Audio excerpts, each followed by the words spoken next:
This is on Google Sheet, and there are a couple of sheets inside on Google Sheet document. So let's see how we can copy or duplicate this sheet. This is our original, like original text or something, or original data. Now I am going to duplicate or copy it.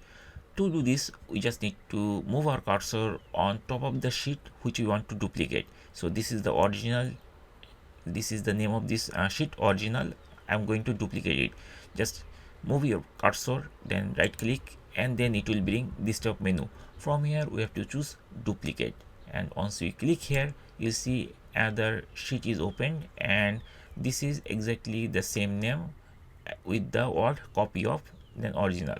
So like this way we can duplicate one sheet to other sheet. Now what we need to do, we can rename this thing. We can right click here, or we can double click.